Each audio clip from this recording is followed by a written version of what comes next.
made himself above his brethren. He was equal to his brethren. They all had the same responsibility. And in the book of Romans, in Romans chapter 16, Paul mentions some 30 people by name, addressing greetings to that people that were in the church of Rome, and not once makes a reference to Peter. My friends, I would find that odd if Peter was the first pope. Let's continue our study when we're trying to analyze and ask ourselves the question, who is mystery religion Babylon the Great of the book of Revelations chapter 17?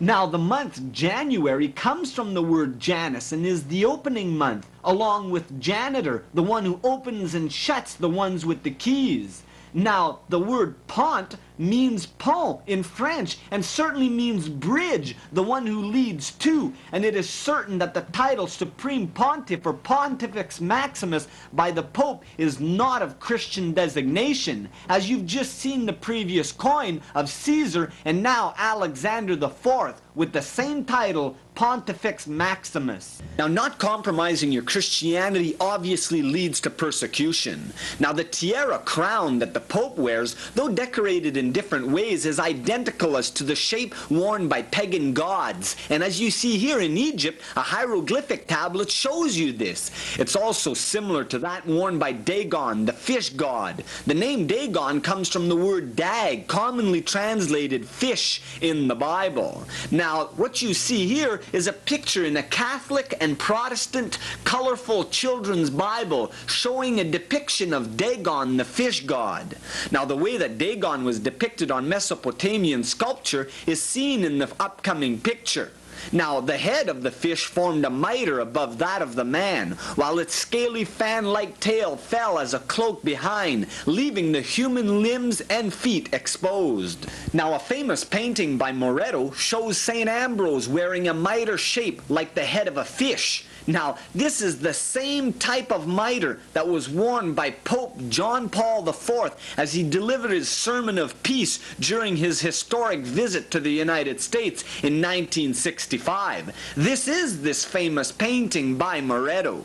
Now, though this concept of the mitre originated in paganism of Babylon, Dagon became the worship popular amongst the Philistines in the book of Judges chapter 16 verses 21.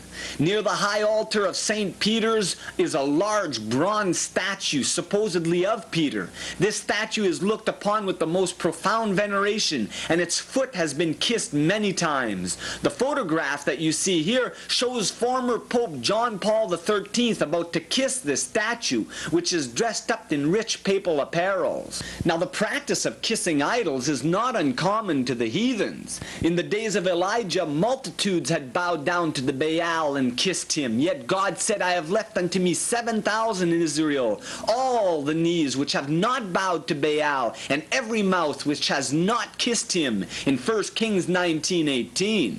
Not only are the practices of kissing an idol adopted by the Roman Church, so was the custom of religious procession in which idols were carried about. Now, such processions are common part in the Roman Catholic practice, yet this did not originate within Christianity. The Bible shows the folly of those who think they can carry about idols in powerless procession. In Isaiah 46:6 and 7 out of the Catholic Bible, it says, they lavish gold out of the bag and weigh silver in the balance, and they hire a goldsmith, and he make it a god. They fall down and worship. They bear him upon the shoulder, and they carry him, and so forth. Now, religious procession was found in pagan countries such as Babylon, Egypt, Greece, Ethiopia, and Mexico.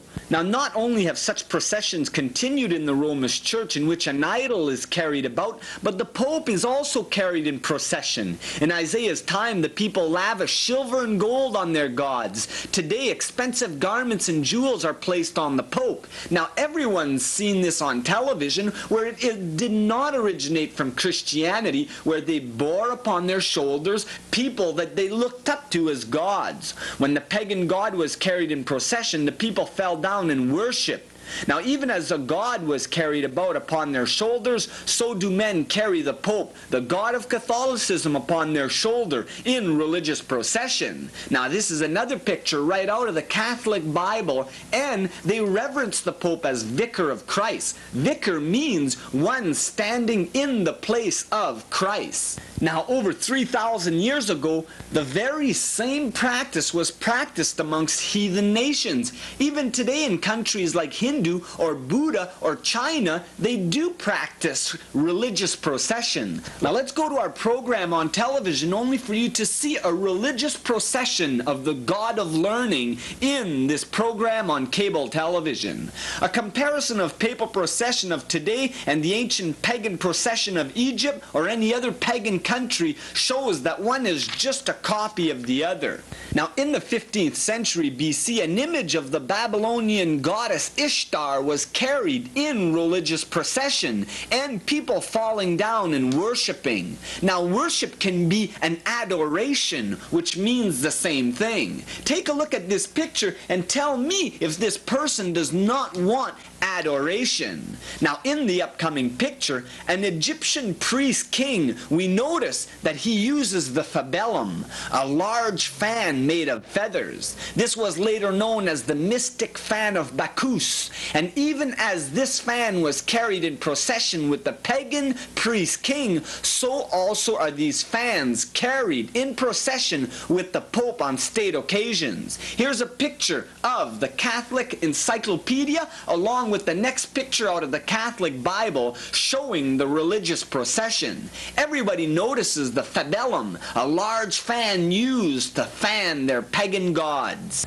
Now, the Encyclopedia Britannica says when going to solemn ceremony, the Pope is carried on a sedia, a portable red chair in procession, escorted by 2 fabellae of feathers. Now, that these processional fans originated in pagan Egypt is known and admitted by the Catholic writers. Now, that the papal office was produced by a mixture of paganism and Christianity, there can be little doubt. The fabellum, the fish mitre, the Babylonian garments, the mystic keys, the title Pontifex Maximus were all borrowed from paganism.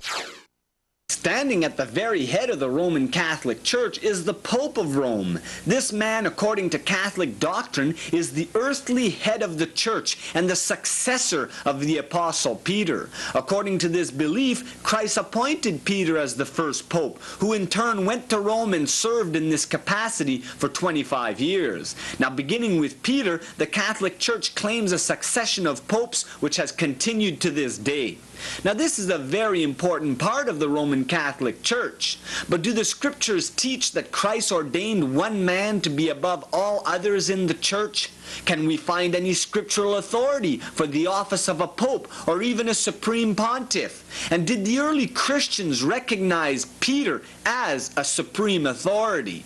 Well, to the contrary, the scriptures clearly show that there was to be equality amongst the church members, and that in Ephesians 5:23, Christ is the head of the church, not the Pope. Once, the apostles James and John asked Jesus for a position of authority in the church. And Jesus never mentioned that Peter would be the authority. No, that Christ is the authority. Now, Jesus once said that he that is great amongst you, let him be your servant. Jesus added that you know that the princes of the Gentiles exercise dominion over the people, and they that are great exercise dominion upon them.